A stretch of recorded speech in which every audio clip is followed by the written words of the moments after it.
Down here.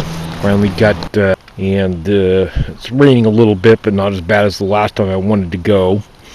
And I'm gonna show you quickly my setup before I remove everything and pack it up. Basically, you can see on the back I have the REI Weekender food cooler, sleeping bag right below that, and then right in front of the cooler is a GSI macro table that folds up, and then I made a special rack on the very back to support the food cooler. And then the bracket in the trunk I got off of eBay. And then I have a little rack that I mount on top for my sleeping pad. And then there's my green tent. And then the rest of it is just like little things in little stuff bags and necessities. And I got my clothes in the upper trunk. And then in the very back trunk I got the rest of it, like dry food and all that. And then basically with the weight that's on there, it feels like I'm carrying like a 50 or 60 pound kid or a passenger, which is not too bad. It looks like it's top heavy, but it really isn't. And it did pretty good all the way up here at the Buck Creek Ranger Creek campground, just right out of enumclaw. And while I'm at it, to show you some other things. Basically, I got the idea off of some other person on the internet that made a backrest, and I did the same thing, and later on, once I get the gear off, you can see it better. And I also added some foot pads for a nice cruise, make it more comfortable. And I also am running the dual mirror setup to give me more visibility. I guess that's it for now, and then later on, once I get everything packed up, I'll show you the gear that I use when I go camping on the Honda Helix. So I'll catch you guys in a bit, and then later on also do some dry baking videos and some other ones within the same video, just kind of separate them and make it so this video is not so long. So I'll catch you guys later. Okay, I'm back. I got everything unloaded. Basically, I mounted it through the seat, and then those little sidebars just curl around the backside, so that way I can take the whole seat off and I don't have to undo anything else. And then the backrest is the frame that came off the backside that originally is back here. And then I mounted a bolt right there so I can remove it if I need to take a passenger. Makes it a real nice comfortable ride. And then now you can see the bracket right there that I got off of eBay. Same thing with the rack. And then also the cargo box, which I added a couple little tie down things to it. And then off the side of it right there is little I had to drill one hole for the rack that I use for my cooler, and then I just made a little bracket up to the existing hole to support it. And then I also have a little plate for my extra turn signals for safety, and then also got some matching brake lights. And then I have little LEDs at the end so they turn on at night, along with that little light up there. And then I also have these little sidebars, that light bars that were on there when I got it. Flip it on so you can see it. Those are, can't really see it during the daytime, but still a little bright, but you can see the little LEDs kind of light up along with that one.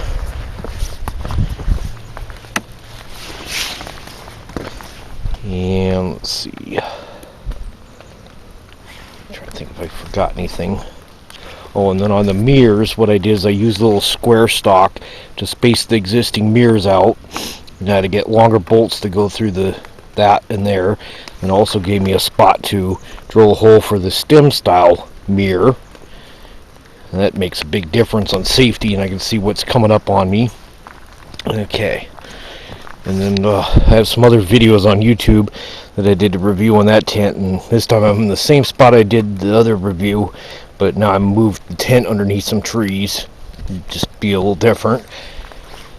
And then over here I have a little plastic fold-up step stool that I use as a seat that's perfect height for the GSI macro table. There's my cooler, and I also bring a tarp just to play it safe. And then let's do it. Okay, so I got a little coffee filter thing there to make my coffee using the Snow Peak 3-piece cookware. That's titanium. And then I'm using the batch stove 12 centimeter cook pot, and then inside I have the little BS 1.1 adjustable stove. I'm going to do the dry baking video later with that. And then next to that is the blue Snow Peak single walled 450, and then I made a little lid for it out of the side of a Bud Light bottle. And I also have the little lip guards that snap on. And then I'm using the black diamond, I think it is, lantern that folds up, and it's a three-way, and I think it's called the Voyager, and that's going to be my tent light.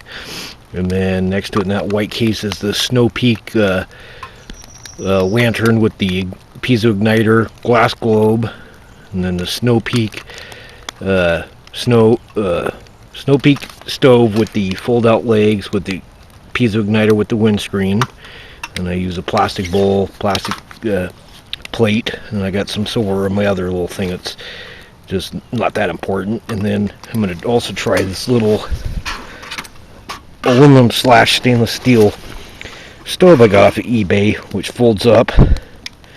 Has a little valve there.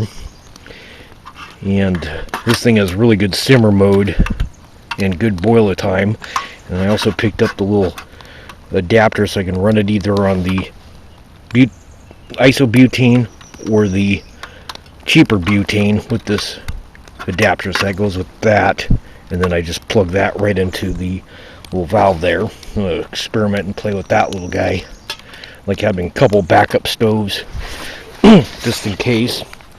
And I can also have a couple things going at once. And I also have a bottle stove that I made in that bag with the rest of my gear that I just have as just a backup also, or I sometimes like playing around with that, see what I can do. And I also carry these two little water jugs that are just enough water for my 3 to 4 day camping trip, and it pretty much covers a lot of it. Like I said, I'll be back later too. Oh, and I'm also have a little backup water flask there for drinking, so I don't always have to empty those little guys. And like I said, I'll be back later to do a dry baking dish that I want to try. I also have some rice that I'm going to cook for one of my meals. But for the dry baking, I'm going to try this one meal that I love that's tasty. It's called the Mexican casserole, which is basically cornbread, hamburger. I'm going to use salsa, grate some cheese on it, and then there's other ingredients that usually go into it, but I'm not going to do that. I'm just going to keep it simple. And then the top layer is the remaining bit of the cornbread, and I'm going to try that in the batchstovez dry baking combo kit. And I've done some other dry baking at the house to experiment, and this is a really nice, get that out of the way, a real nice little cook pot. Does a really good job of making his pots. It also has the little spacer ring that goes underneath the 10 centimeter that's in there, and then that little bag is the little stove, and all packs right in there, all in one unit. And I also have the carbon felt windscreens to keep the wind off of it. And I ordered my kit with this extra 10 centimeter lid so I have a couple different ways of cooking besides using the Snow Peak here. I can also cook stuff in just that or that. It gives me a little bit more flexibility. And you can see that it just all folds up real nice, and I use rubber bands to keep it together, and I put the rubber bands around the carbon felt to hold it along the side of the pot there. So that will do it for now, and I'll be back later with the rest of my videos.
here again. I'm going to do some dry baking, like a Mexican casserole, which I'm doing a more simplified version of it, and don't have all the ingredients in there, but it's basically the main core of it is I got a layer of cornbread at the very bottom of the 10 centimeter pot in there, and then I got a layer of chili with fried ground beef mixed in with that, and then I grated some cheese and stuck that on top of that, and then a thin layer of more cornbread on the top.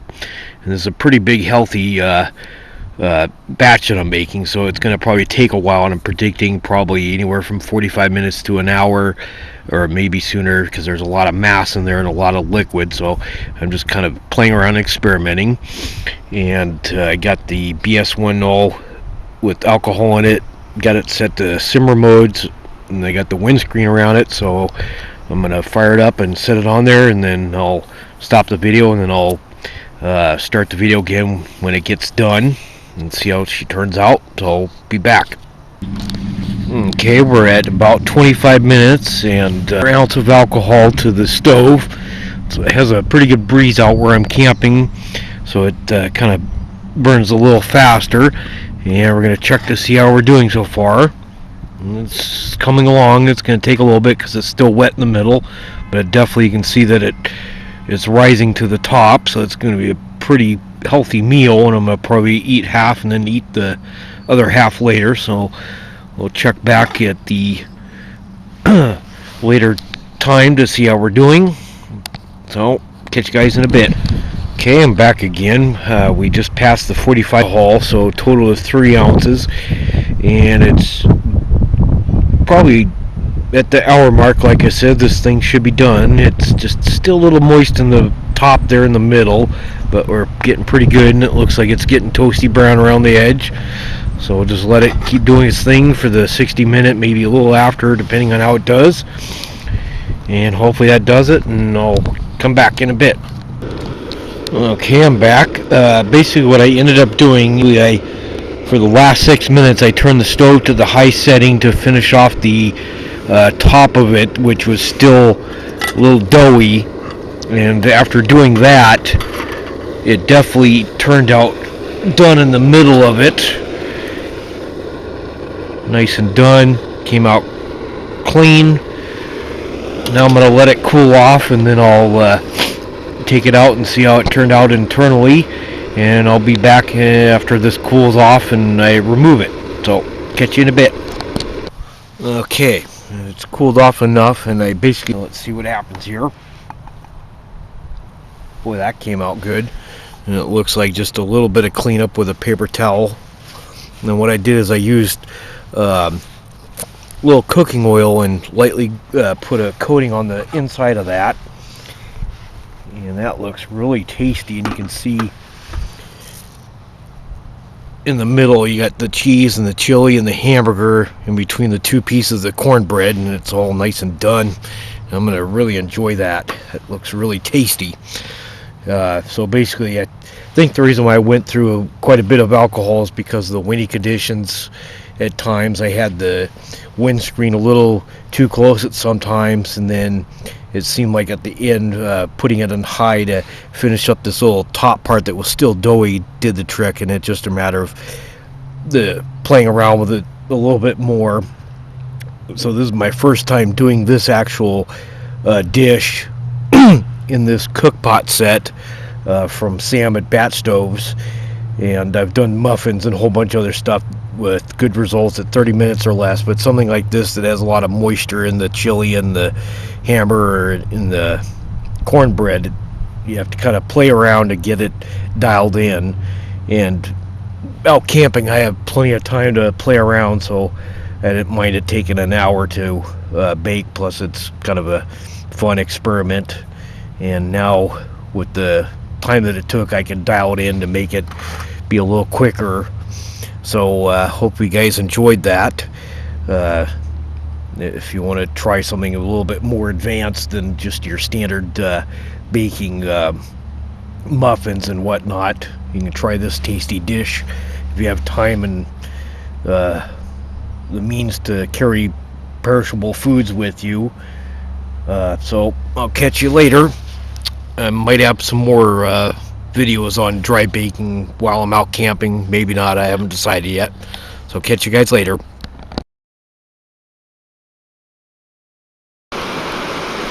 Yeah, I want to get walk, and this is the small loop at Buck Creek.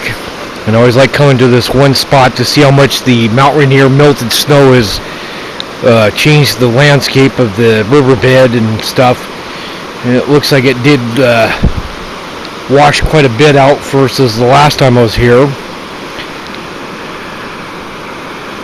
It's real peaceful out here.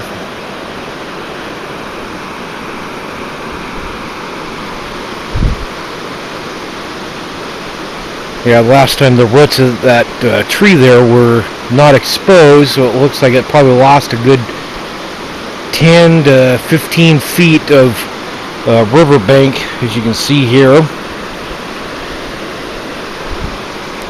Okay, over and out.